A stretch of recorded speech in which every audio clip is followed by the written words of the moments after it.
Johnny, a bright 6-year-old, was waiting at the bus stop with his mum one day. As they stood there, his mum leaned down and whispered, "When we get on the bus, I'll buy a ticket for myself. If the driver asks, tell him you're 5 so I won't have to pay for you." Johnny nodded, even though he wasn't quite sure why this was necessary. The bus arrived and they climbed aboard. Mum purchased an adult return ticket to the town centre, and the driver glanced at Johnny with a friendly smile. "What's your name, young man?" the driver asked. "I'm Johnny," he replied proudly.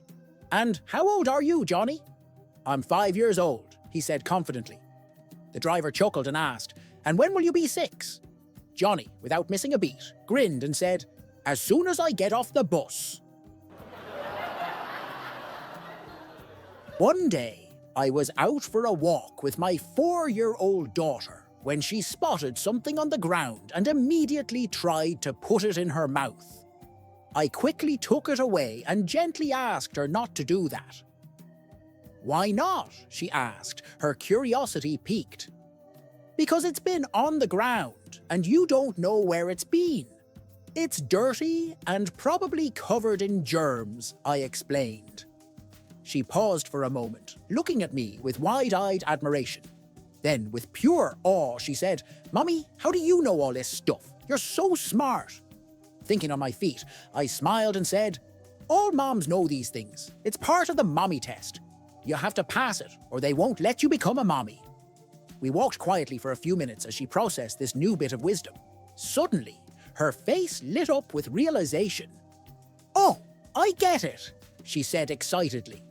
"If you don't pass the test, then you have to be the daddy." "Exactly," I replied, unable to hold back a grin. A lawyer was defending a man in court that had broken a window and stolen some jewelry. The lawyer decided to try a unique defense. He told the judge that you shouldn't punish the whole man for something that his arm did. The judge thought for a minute, then said, "Good point. Using your logic, I will sentence the defendant's arm to 2 years in prison. He can accompany his arm or not." At that, the defendant came forward, detached his artificial arm, laid it on the bench and walked out. Ashok, why did you run away from Operation Table? Ramesh, the nurse was repeatedly saying, "Don't get nervous, don't be afraid." Be strong, this is a small operation only. Ashok, so what was wrong in that? Why are you so afraid? Ramesh, she was talking to the surgeon.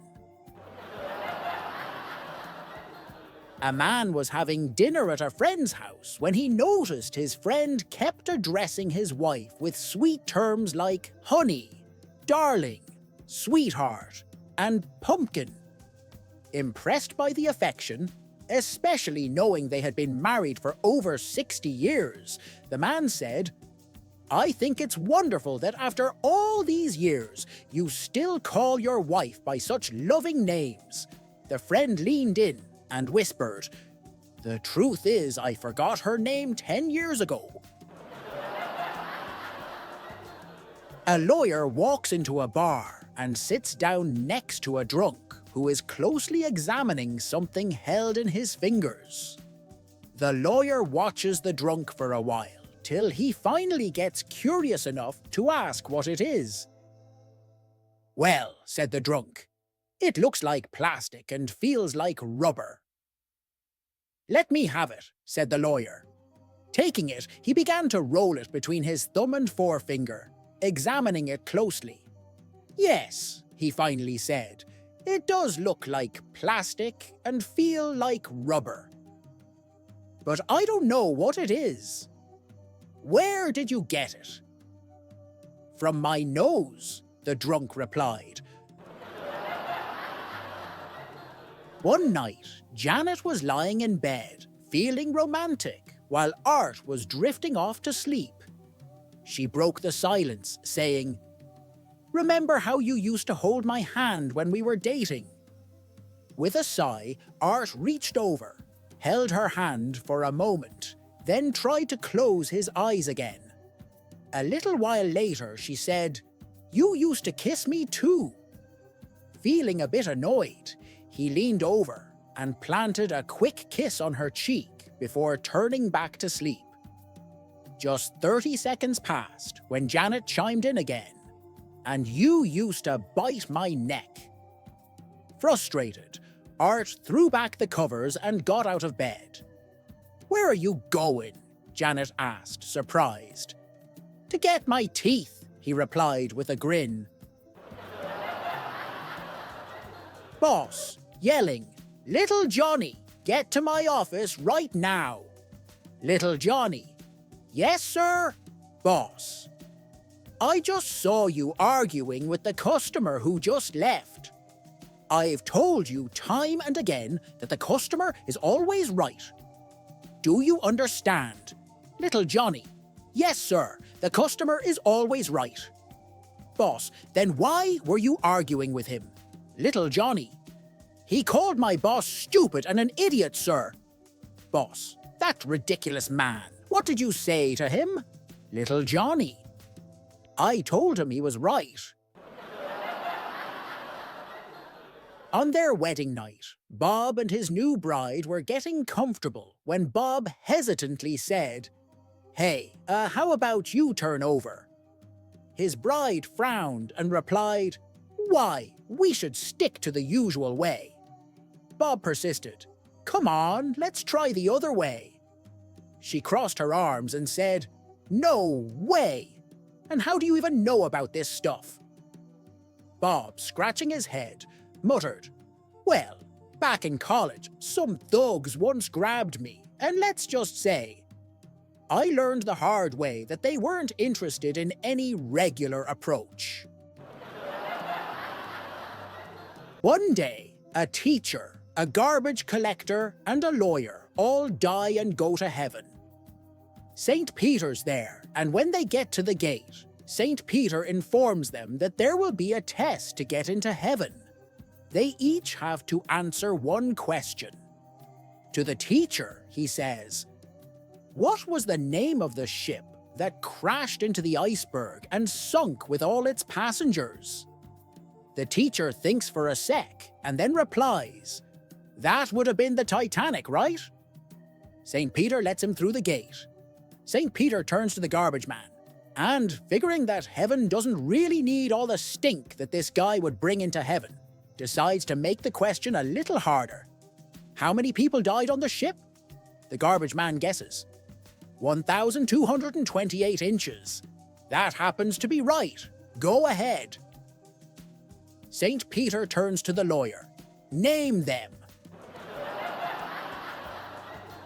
A man was speeding down the highway, feeling secure in a group of cars that were all traveling at the same speed.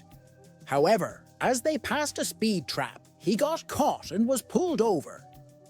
The officer handed him the citation and was about to walk away when the man asked, "Officer, I know I was speeding, but I don't think it's fair.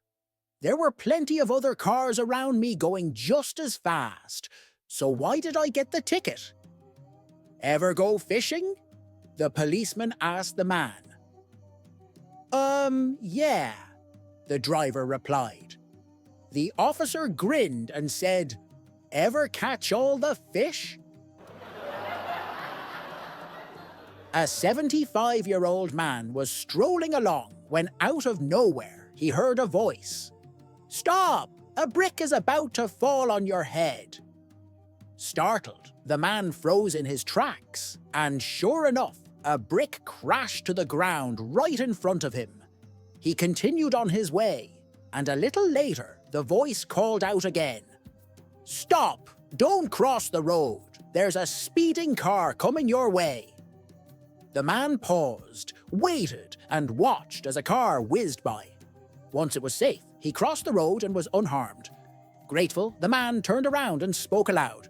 "Thank you. Who are you?"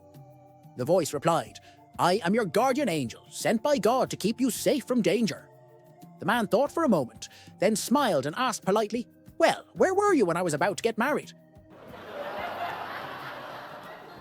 The small tourist hotel was buzzing with excitement about the afternoon wedding of a 95-year-old groom and his 23-year-old bride.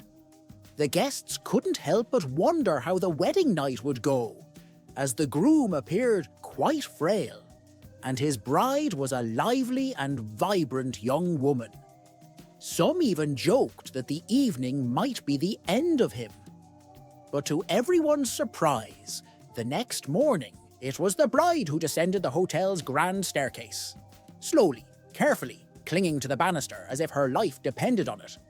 Step by shaky step, she made her way to the hotel shop counter.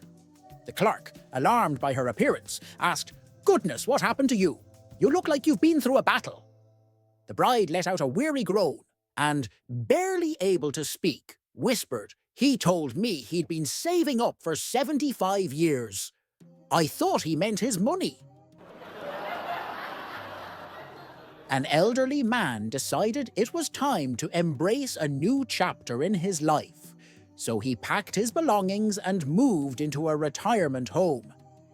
On his first day there, as he was arranging his things in his new room, he noticed an elderly woman in the room across the hall, staring at him intently. He found it a bit peculiar, but chose to ignore it, chalking it up to curiosity. Later that evening, he went to the cafeteria for dinner.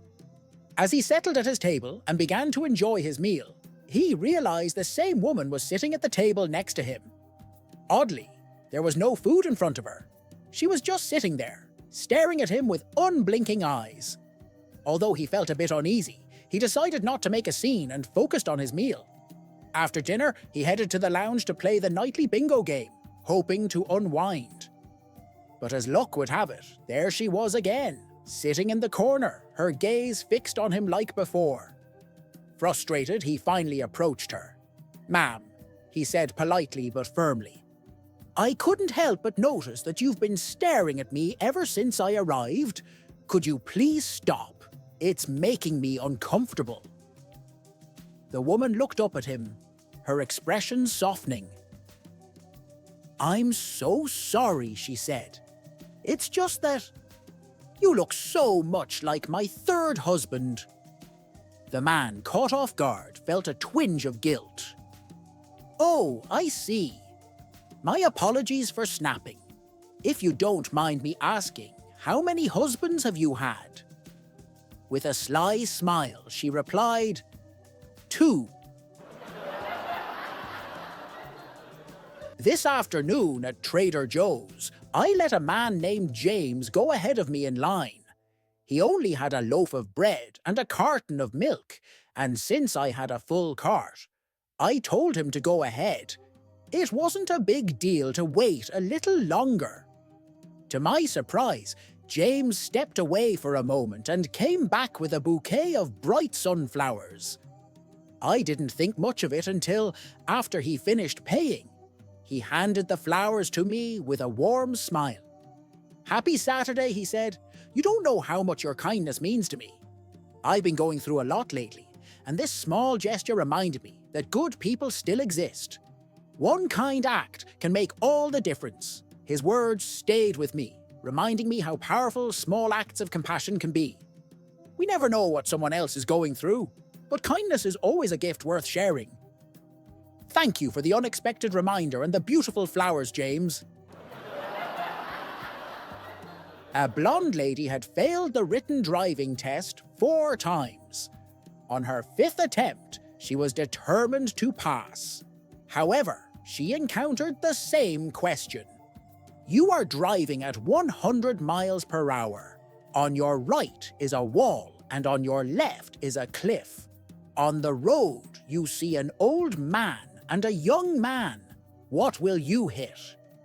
Frustrated, the woman walked up to the examiner and said, I've answered this question in every way possible. Wall, cliff, old man, and young man. Yet I failed all 4 times. How is this possible? What am I supposed to hit? The examiner smiled and replied, "The brakes." A man and his wife were celebrating 50 years together. Their 3 kids, all very successful, agreed to a Sunday dinner in their honor. "Happy anniversary, Mom and Dad," gushed son number 1. "Sorry I'm running late. Had an emergency. You know how it is. Didn't have time to get you both a present." "Not to worry," said the dad. "The important thing is that we're all here together today." Son number 2 arrived and announced, "You and Mom still look great. Dad just flew in from LA and didn't have time to get you a present. Sorry." "It's nothing," said the father. "Glad you were able to be here." Just then the daughter arrived. "Hello, both of you. Happy anniversary. I'm sorry, but my boss is sending me out of town and I was really busy packing, so I didn't have time to get you guys anything." Again the father said, "I really don't care. At least the 5 of us are together today." After they had all finished dessert, the father put down his knife and fork, looked up and said, "Listen up. All 3 of you, there's something your mother and I have wanted to tell you for a long time. You see, we were very poor. Despite this, we were able to raise each of you and send you to college. All through the years, your mother and I knew that we loved each other deeply, but we never found the time to actually get married." The 3 kids gasped and said, "You mean we're "Yep," said the dad, "and cheap ones too." Selma telephones home with some exciting news. "Mama, I got married." "Congratulations," says Mama. "I might as well tell you, Mama, he's not of our faith." "So he's a goy, but am I prejudiced?" "But Mama, he's also black. So he's a Schwarzer. By me, everybody should be tolerant." "Well, frankly, Mama, he's also unemployed. So, you'll support him? A wife should help her husband." "But Mama, we have no place to live." "Don't worry, Selma dear, you'll move in with us." "But Mama, you have only 1 bedroom." "That's okay. You and your husband can have the bedroom." "Yes, Mama, but where will you and Papa sleep?" "Papa can sleep on the couch in the living room." "Yes, Mama, but where will you sleep?" "Selma dear, about me you don't need to worry. The minute I get off the phone, so I'm going to drop dead. What?